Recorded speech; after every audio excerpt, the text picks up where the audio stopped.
అప్రూవర్లుగా ఇద్దరు. Phone tapping కేసులో కీలక పరిణామం. వీరిలో ఒకరు ఎస్ఐబి మాజీ చీఫ్ ప్రభాకర్ రావుకు నమ్మకస్తుడు.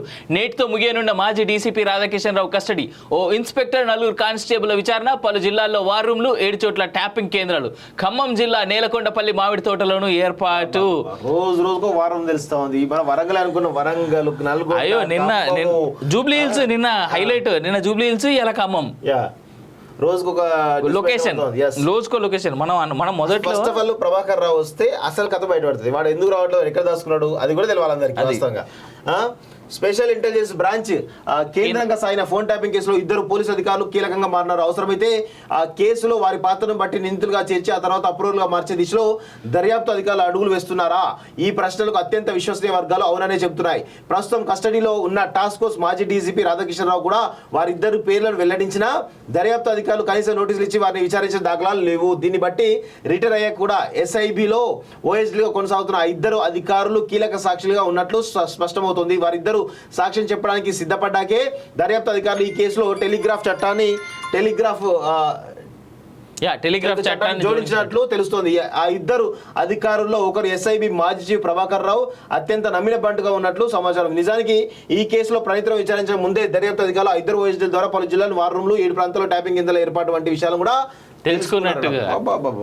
దీన్ని బట్టి మనం తెలుసుకోవచ్చు అసలు వీళ్ళు ఎంత ఇచ్చేస్తున్నారు అనేటువంటి మాట.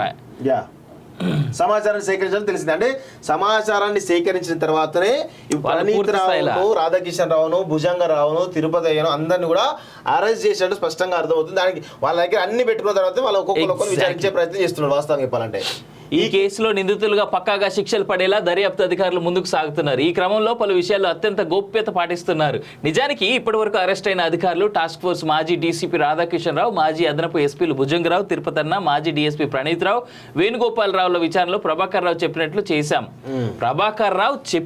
చేశామని మాత్రమే పేర్కొన్నారు. అయితే ట్యాపింగ్ వ్యవహారానికి సూత్రధారి ఎవరు అనేది తెలియాలంటే ప్రభాకర్ రావు అరెస్ట్ అవ్వాల్సిందే. ఆయన విచారణలోనే గత ప్రభుత్వంలో ఎవరు తనతో ట్యాపింగ్ చేయించారు, ఎక్విప్మెంట్ కొనుగోలుకు నిధులు సమకూర్చింది ఎవరు అనే వివరాలు వెలుగులోకి వస్తాయి. అంతేకాదు పక్కాగా వాంగ్మూలాలు, సాక్ష్యాలు, ఆధారాలు ఉంటేనే కోర్టులో ఈ కేసు నిలబడుతుంది. అయితే నిందితుల్లో ఎవరైనా అప్రూవర్గా మారి నేరం జరిగిన తీరును వివరిస్తే దర్యాప్తు అధికారులు ఆధారాల కోసం పెద్దగా ప్రయత్నించాల్సిన అవసరం ఉండదు. అయితే అప్రూవర్గా మారేవారు నిందితుల జాబితాలో ఉండాలి. కోర్టు అనుమతితోనే వారిని అప్రూవర్గా గుర్తించాల్సి ఉంటుంది. సాక్షులుగా మారిన ఆ 2 అధికారుల పాత్ర ఈ కేసులో ఉన్నట్లు రాధాకిషన్ రావు విచారణలో తెలిసినట్లు తెలుస్తోంది. ఈ నేపథ్యంలో దర్యాప్తు అధికారులు వారిద్దరిని నిందితులుగా చూపించి ఆ తర్వాత అప్రూవర్లుగా మారే అవకాశం కల్పిస్తారని సమాచారం. ఈ లెక్కన అర్థమైంది ఏంటంటే ఆల్రెడీ వీళ్ళ దగ్గర డీటెయిల్స్ ఉన్నాయి, కంప్లీట్ డీటెయిల్స్, కంప్లీట్ సెటప్ ఉన్నది. అప్రూవల్ గా మారిన వాళ్ళు ప్రస్తుతానికైతే కేసులో ఏ రకంగా ఇన్వాల్వ్ లేరు, ఓపెన్ గా వాళ్ళు బయట ఉన్నారు. రేపో మాపో వాళ్ళని కేసులో ఇన్వాల్వ్ చేసి ఫుల్ ఫ్లెడ్జ్డ్ అప్రూవల్ ఇగో వీళ్ళు కానీ బయటికి చెప్తలేరు, చెప్పరు. ఇప్పుడు అప్పుడే చెప్తే ఏంది, ఎవరెవరైతే ఆల్రెడీ ఇన్వాల్వ్ అయినటువంటి రాజకీయ నాయకులు కానీ పోలీస్ ఆఫీసర్లు కానీ ఎవరెవరైతే ఉన్నారో వాళ్ళందరూ దాన్ని తప్పుదో పట్టిస్తారు. పార్లమెంట్ ఎన్నికల పోలింగ్ డే దగ్గర పడే కొద్దీ ఈ కేసులో ఇంట్రెస్టింగ్ చాలా భయంకరంగా. టార్గెట్ ఫోన్ చేతికి రాకుండానే ఆ డివైస్ ట్యాప్ చేసే సాంకేతికత ఇజ్రాయెల్ లాంటి దేశాల నుంచి దిగుమతి చేసుకుంటుంటారు. అయితే ఈ ఎపిసోడ్ లో ప్రభాకర్ రావు అండ్ కో మాత్రం నగరానికి చెందిన ఓ కంపెనీ వద్ద ట్యాపింగ్ పరికరాలను కొనుగోలు చేసినట్లు తెలిసింది. ఈ నేపథ్యంలో ఆ కంపెనీ నిర్వాహకులను సైతం విచారించాలని దర్యాప్తు అధికారులు నిర్ణయించాల్సి తెలిసింది. రేపటితో ముగిన రాధాకిషన్ కస్టడీ. ఇగో నిన్న మన నవీన్ రావు ఇచ్చినటువంటి స్టేట్మెంట్ ఇది. ఓ లెటర్ రాసి మరీ పెట్టిండు ట్విట్టర్ లోనో ఫేస్బుక్ లోనో. ఫోన్ ట్యాపింగ్ వ్యవహారంలో కొన్ని రోజులుగా తనపై సోషల్ మీడియాలో వస్తున్న ప్రసారాలను ఖండిస్తున్నానని, అవన్నీ అసత్య ప్రసారాలని కుర్మయ్య గారి నవీన్ కుమార్ సోమవారం ఓ ప్రకటనలో తెలిపారు. ఫోన్ ట్యాపింగ్ తో తనకు ఎటువంటి సంబంధం లేదని, ఈ వ్యవహారంలో తనపై బురద జల్లే ప్రయత్నం చేస్తున్నారని వాపోయారంట. జూబ్లీ హిల్స్ లోని తన గెస్ట్ హౌస్ లో తనిఖీలంటూ మీడియాలో వస్తున్న వార్తలు అవాస్తవాలని, తన ఇంట్లో కానీ గెస్ట్ హౌస్ లో కానీ పోలీసుల తనిఖీలు జరగలేదని అన్నారు.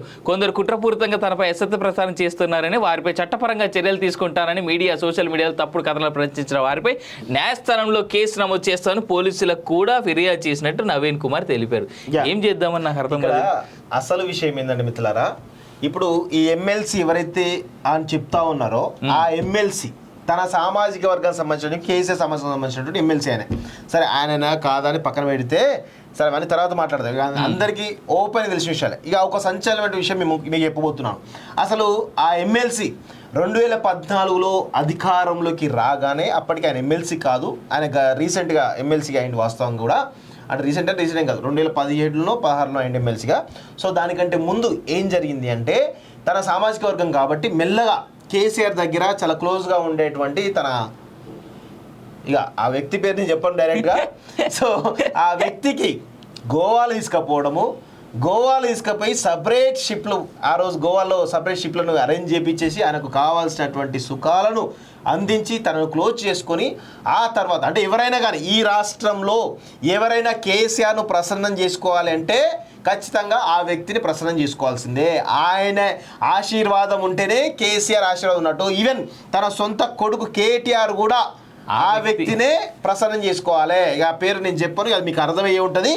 సో ఆ వ్యక్తికి గోవాలో వివిధ దేశాల్లో అనేక రకాలైనటువంటి సుఖాలు అందించి గోవాకి వెళ్ళి గోవాలో చాలా క్లియర్గా అక్కడ షిప్పులలో, ప్రైవేట్ షిప్లలో మొత్తం తీసుకుపోయి అక్కడ అన్ని రకాల సౌకర్యాలు, సుఖాలు, అన్ని సంతోషాలు అన్నీ అందించి ఆ తర్వాత ఆయన త్రూ కేసీఆర్ను క్లోజ్ చేసుకున్నటువంటి వ్యక్తి ఈ యొక్క ఎమ్మెల్సీ అని చెప్పొచ్చు.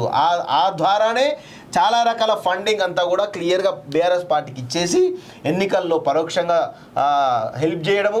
మొన్న జరిగిన ఎన్నికల్లో కూడా అనేక రకాలైనటువంటి ఎవరైతే ఎమ్మెల్యేలకు సంబంధించిన ఫండింగ్ విషయంలో కూడా ఆ ఎమ్మెల్సీ కీలకంగా మారింది స్పష్టంగా తెలుస్తుంది. కేవలం ఎమ్మెల్సీ పదవే కాదు, అనేక రకాలైన ఆర్థికపరమైన అంశాల్లో కూడా ఆ ఎమ్మెల్సీయే చాలా క్లియర్గా ఈరోజు ఇన్వాల్వ్ అయినట్టు తెలుస్తూ ఉంది. అది ఎలా అని, కేసీఆర్కి ఎలా క్లోజ్ అయింది అని చెప్పి చాలామందికి చాలా రకాల అనుమానాలు ఉన్నాయి. కేవలం ఆ వ్యక్తి ఎవరైతే ఆ పేరు ఏదైతే ఉందో దానికి సంబంధించినటువంటి వ్యవహారంలో మాత్రమే ఈరోజు ఆయన క్లోజ్ చేసుకున్న తర్వాతనే ఈరోజు కేసీఆర్ అన్ని మచ్చిక వేసుకోవడం కావచ్చు, మిగతా విషయాలు కావచ్చు, అవన్నీ కూడా జరిగినాయి అనేది స్పష్టంగా తెలుస్తూ ఉంది. సో ఇక ఇంకా చాలా ఇన్ఫర్మేషన్ మన దగ్గర ఉంది, అవన్నీ కూడా మీకు చెప్తాను రానున్న రోజుల్లో. ఇప్పుడే చెప్తే అనవసరంగా మేమే ఫుల్ ఫ్లెడ్జ్ లీక్లు ఇచ్చేసి గవర్నమెంట్ కి సాయం చేసినట్టు ఇస్తే బాగుంటది కదా, అప్పుడప్పుడు ఇస్తాం. ఇట్లా పోలీసు వాళ్ళు ఏదైతే రోజు రోజు ఇస్తున్నారో అట్లా మనం కూడా ఇవ్వాలి. అంటే పోలీసు గవర్నమెంట్ ఉంటుందా, కొంచెం లీక్ ఇయ్యాలి. రైట్. నన్ను దెబ్బతీసే కుట్రలు వెనుక నుంచి కొందరు గూడు పుట్టానే కొడంగల్లో మాట్లాడుతున్న సీఎం. చిత్రంలో వంశీచంద్. కొడంగల్లో మెజార్టీ రాకుండా చేసే ప్రయత్నం, కాంగ్రెస్ను ఓడించేందుకు బీఆర్ఎస్ బీజేపీ పన్నాగం, ఓట్ల కోసం మతాల మధ్య గొడవలు పెట్టే ప్రయత్నం, మోదీకి మళ్ళీ ఓటేస్తే చంద్రమండలానికి రాజు అవుతాడా, ఏమో అవుతాడు కావచ్చు. ఎక్కడ ఉన్నా నా గుండె చప్పుడు కొడంగల్ మాత్రమే, దేశంలో ఆదర్శ నియోజకవర్గంగా తీర్చిదిద్దుతా కొడంగల్ కాంగ్రెస్ నాయకులతో సీఎం సమీక్ష. లాస్ట్ టైం చెప్పినాం, మళ్ళీ చెప్పేది ఒకటే, రేవంత్ రెడ్డి గారికి మేము ఏదైనా రిక్వెస్ట్ చేసేది ఏదైనా ఉన్నదంటే తెలంగాణ మొత్తానికి మీరు సీఎం, ఒక్క కొడంగల్కి మాత్రమే కాదు. మా కేసీఆర్, కేటీఆర్ లేదంటే హరీష్ రావు చేసిన తప్పిదాలు మీరు చెయ్యొద్దు. మిగిలిన ఎమ్మెల్యేలు ఎవ్వడు పనిచేయలేదు లాస్ట్ టైం. ఈసారన్నా మీరు మీ ఎమ్మెల్యేలు అందరూ కలిసి పనిచేయండి, రాష్ట్రానికి పనికొచ్చేలాగా చేయండి, మొత్తం స్టేట్ని డెవలప్ చేయండి.